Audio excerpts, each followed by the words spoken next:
اللہ اللہ۔ حضرت عبد المطلب فرماتے ہیں کہ میں حتیم کعبہ میں سو رہا تھا، میں نے دیکھا ایک عظیم الشان درخت زمین سے ظاہر ہو رہا ہے، میرے دیکھتے دیکھتے وہ بڑھتا چلا گیا، اس کی شاخوں نے آسمان کو چھو لیا اور غرض میں مشرق و مغرب تک پھیل گیا، اس کے پتے آفتاب سے زیادہ چمک رہے تھے۔ میں نے دیکھا عرب و عجم کے رہنے والے اس درخت کے سامنے جھک گئے اور اس کی روشنی آہستہ آہستہ بڑھتی چلی رہی ہے۔ پھر میں نے دیکھا کہ قریش کے کچھ لوگ اس کی شاخوں سے لپٹ گئے اور کچھ اس کو کاٹنا چاہتے ہیں، لیکن جب وہ اس خیال سے اس کے قریب ہوتے ہیں تو ایک خوبصورت نوجوان ان کو روک دیتا ہے۔ میں نے اس سے زیادہ خوبصورت نوجوان آج تک دیکھا نہیں۔ اللہ اللہ، اس نوجوان کے جسم سے ہر طرف خوشبو پھیلتی جا رہی ہے۔ میں نے چاہا عظیم الشان درخت سے لپٹ جاؤ مگر نہ پہنچ سکا۔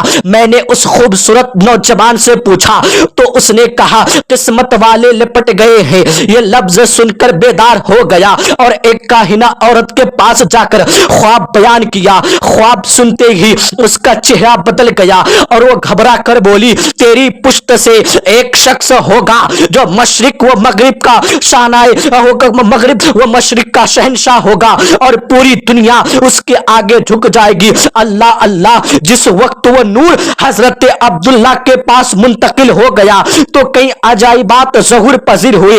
اللہ اکبر، ایک نور نکل کر دو حصے ہو جاتا ہے، ایک حصہ مشرق میں اور دوسرا مغرب میں پھیلتا چلا جاتا اور بصورت بادل مجھ پر سایہ کر دیتا۔ پھر آسمان کا دروازہ کھل جاتا اور وہ نور آسمان پر چڑھ جاتا، تھوڑی دیر بعد لوٹ کر پھر میری پشت میں مل جاتا۔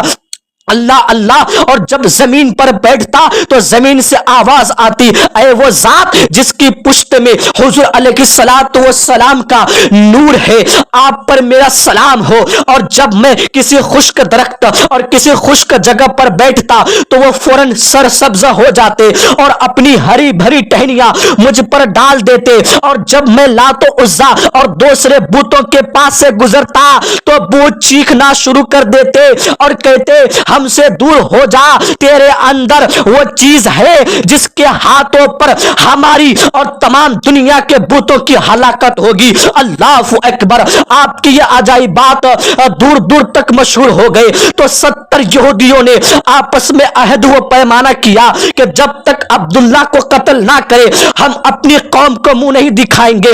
70 یہودی اس غرض سے وہ مکہ میں آئے اور موقع تلاش کرتے رہے۔ ایک دن حضرت عبداللہ شکار کی غرض سے شہر کے باہر جا رہے تھے، انہی یہودیوں نے اپنی زہر آلود تلواروں کے ساتھ آپ پر حملہ کر دیا۔ ایک رنگا رنگ فوج گھوڑوں پر سوار اچانک آسمان سے اتری اور دیکھتے ہی دیکھتے اس نے یہودیوں کو ختم کر دیا۔ اللہ اکبر، اس واقعہ کو عبد مناف کے بیٹے حضرت وہب دیکھ رہے تھے۔ یہ کرامت دیکھ کر انہوں نے مکمل ارادہ کر لیا اپنی لڑکی آمنہ خاتون کو عبداللہ کے نکاح میں دیں گے۔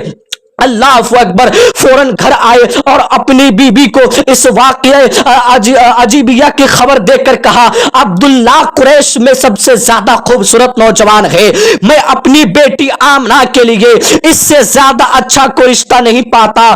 پھر